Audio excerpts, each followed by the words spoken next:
आज हम बात करने वाले हैं 4 रिटायरमेंट प्रोडक्ट्स जो आप ले सकते हैं। हम बात करेंगे रिटायरमेंट प्रोडक्ट्स क्या हैं, इनके बेनिफिट्स क्या हैं, इनमें मिनिमम मैक्सिमम कंट्रीब्यूशन क्या है, कितने साल के लिए आपको करना है और अल्टीमेटली रिटर्न क्या मिलता है। मेरे साथ आप स्क्रीन पे बने रहिएगा। स्क्रीन पे मैं आपको रिटर्न भी बताऊंगी कि कितनी इन्वेस्टमेंट पे आपको कितना रिटर्न मिलता है। वीडियो काफी इंटरेस्टिंग होने वाली है, तो एंड तक बने रहिएगा। वीडियो स्टार्ट करने से पहले मैं अपने आपको इंट्रोड्यूस करना चाहूंगी। मेरा नाम है गुरलीन कौटिक्कू। मैं हूँ certified financial planner. Last 18 years से इंश्योरेंस एंड इन्वेस्टमेंट इंडस्ट्री के साथ एसोसिएटेड हूँ और हर वीक आपके लिए वीडियोस लेकर आती हूँ जिससे कि आपकी पर्सनल फाइनेंशियल लाइफ इजी और हैप्पी बन पाए, क्योंकि हमारी कंपनी की टैगलाइन भी ये है, creating a wealth of happiness. चलते हैं वीडियो की तरफ। Top 4 retirement products that you can invest in. तो 4 प्रोडक्ट्स के बारे में हम बात करने वाले हैं। पहला तो है PPF which is public provident fund. दूसरा है आपका NPS, national pension scheme. Third है जो पेंशन प्रोडक्ट्स होते हैं उनके बारे में बात करेंगे। और फोर्थ है आपका म्यूचुअल फंड्स। तो इन 4 तरीके से आप अपना रिटायरमेंट कॉर्पस बिल्ड कर सकते हैं। और भी तरीके होंगे बट मैंने ये 4 तरीके चूज करे जो मोस्ट पॉपुलरली यूज्ड हैं, बट इनको हम बैलेंस तरीके से यूज कर सकते हैं। मतलब जरूरी नहीं है कि आपको सारे एग्स एक ही बास्केट में डालने हैं, आप डिफरेंट बास्केट्स में डाल के भी अपनी बास्केट को बैलेंस बना सकते हैं। तो पहले तो बात करेंगे इन प्रोडक्ट्स में इनकी एलिजिबिलिटी क्राइटेरिया क्या है और कैसे काम करते हैं। पीपीएफ की बात करेंगे। पीपीएफ में minimum investment amount is 500 in a year, maximum 1,50,000 है। एनपीएस में है minimum 500 in tier 1 and minimum 1,000 in tier 2। Tier 1 basically होता है जो आप टैक्सेशन पर्पस के लिए करते हैं। टीयर 2 जो है वॉलंटरी है, आप अपनी मर्जी से कर रहे हैं। मैक्सिमम इन्वेस्टमेंट आप कोई लिमिट नहीं है एनपीएस में करने की, बट जो टैक्स डिडक्शन मिलता है वो आपको 50,000 तक ही मिलता है। टैक्स बेनिफिट जो over and above 80C limit मिलता है विच इज 80CCD 1B में 50,000 का ही मिलता है। तीसरी चीज पेंशन प्रोडक्ट्स। तो pension products basically insurance policies offer करती हैं, इंश्योरेंस कंपनीज ऑफर करती हैं डिफरेंट इंश्योरेंस पॉलिसीज जो पेंशन प्रोडक्ट की तरह काम करती हैं। लास्ट में बात करेंगे म्यूचुअल फंड्स। तो म्यूचुअल फंड्स के जरिए भी आप अपना रिटायरमेंट कॉर्पस बिल्ड कर सकते हैं। म्यूचुअल फंड्स में जो मिनिमम इन्वेस्टमेंट होती है, अगर आप एसआईपी कर रहे हैं तो 500 से भी एसआईपी स्टार्ट होती है। लमसम कर रहे हैं तो 5,000 रुपए से लमसम इन्वेस्टमेंट आप स्टार्ट कर सकते हैं। टेन और क्या होता है, कितने टाइम पीरियड के लिए आपको करना है। पीपीएफ मिनिमम आपको 15 ईयर्स के लिए करना है, उसके बाद आप एक्सटेंड करा सकते हैं फॉर 5 ईयर्स। 5-5 साल करके आप एक्सटेंड करा सकते हैं उसको, जितनी बार चाहें उतनी बारी। एनपीएस जो है मेनली आपका 60 ईयर्स पे आपको रिटायरमेंट कॉर्पस मिल जाता है, रिटायरमेंट एन्यूटी मिल जाती है। तो जो भी आपकी एज है 60 माइनस योर एज आप एनपीएस में चूज कर सकते हैं। पेंशन प्लान्स अलग अलग टाइम पीरियड के लिए आते हैं, 15 ईयर्स, 20, 25, 40 ईयर्स तक के भी आते हैं, depending on your age and depending on the insurance company. तो अलग अलग पॉलिसीज आती हैं अलग अलग टेन्योर के हिसाब से। म्यूचुअल फंड में कोई फिक्स टेन्योर नहीं है। म्यूचुअल फंड्स में आप खुद टेन्योर चूज कर सकते हैं। लिक्विडिटी इंटैक्ट रहती है। अब बात करेंगे लिक्विडिटी की। पीपीएफ में फर्स्ट 4 ईयर्स तक कोई लिक्विडिटी नहीं है, पहले 4 साल।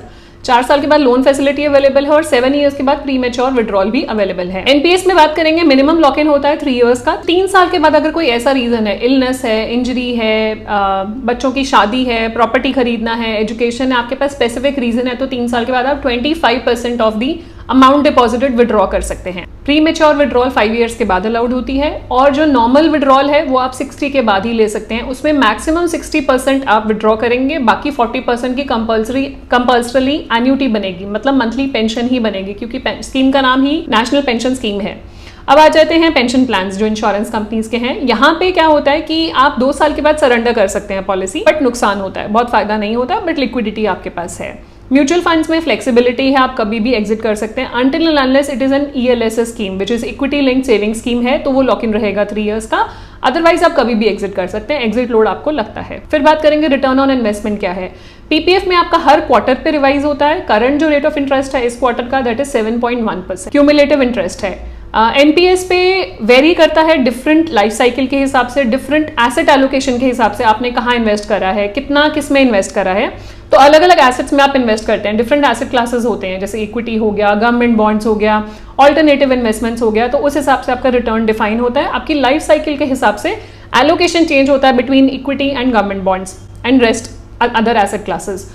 तो हम एक एवरेज रिटर्न लेके चलते हैं कि 8% का रिटर्न आपको एनपीएस में मिलेगा। पेंशन प्लान्स की बात करें तो यहाँ पे 5 से 6%, 7% ऐसे वाले प्रोडक्ट अवेलेबल हैं जो इंश्योरेंस पॉलिसीज के पास हैं। म्यूचुअल फंड्स में बात करेंगे, क्योंकि ये मार्केट लिंक्ड इन्वेस्टमेंट है, यहाँ पे मैंने रिटर्न लिया है 10%।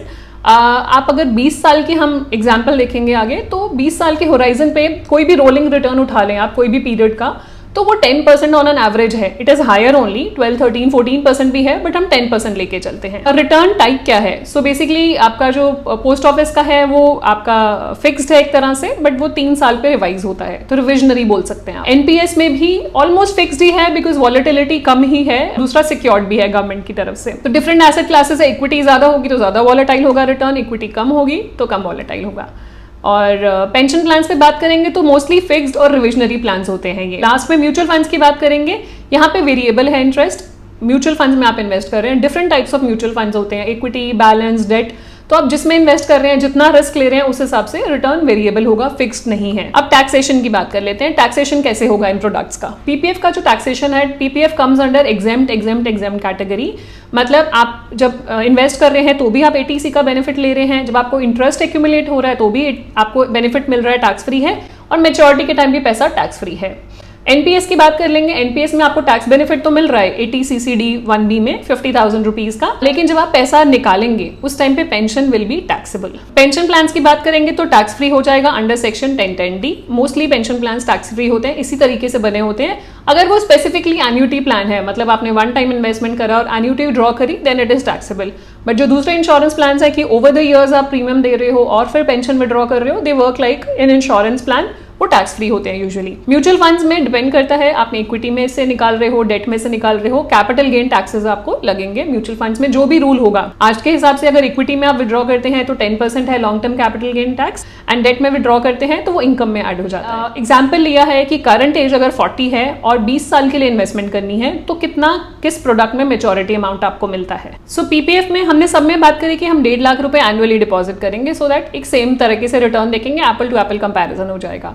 1,50,000 हम एनुअली इन्वेस्ट कर रहे हैं इन ऑल द 4 प्लान्स, और वहां पे क्या हो रहा है, इन्वेस्टमेंट अमाउंट 20 ईयर्स में आपकी हो रही है 30 लाख रुपीज। चारों प्लान्स में 30 लाख रुपीज आप इन्वेस्ट कर रहे हैं। टेन्योर हमने लिया 20 ईयर्स। 20 ईयर्स के बाद जो पीपीएफ में आपका कॉर्पस होगा वो होगा 66,58,288। ये होगा 7.1% इंटरेस्ट से। अब ये इंटरेस्ट बढ़ेगा कम होगा तो ये रिटर्न चेंज हो जाएगा, बट ऑन एन एवरेज आपको 65-66 लाख मिल जाएंगे। अब बात करते हैं एनपीएस की। एनपीएस में हमने 8% रिटर्न लिया था, उस हिसाब से देखेंगे तो 73,62,000 का कॉर्पस बनता है, जिसमें से 29,45,102 रुपीज का आपको कंपल्सरी पेंशन बनवानी पड़ेगी, मतलब एन्युटी बनवानी पड़ेगी, जो कि टैक्सेबल है। अब बात कर लेते हैं पेंशन प्लान की। पेंशन प्लान के सेक के लिए मैंने लिया LIC का जीवन आनंद प्लान। 1.5 लाख एनुअली आप इन्वेस्ट कर रहे हैं फॉर 20 ईयर्स, आपने लगभग 30 लाख रुपए इन्वेस्ट करा।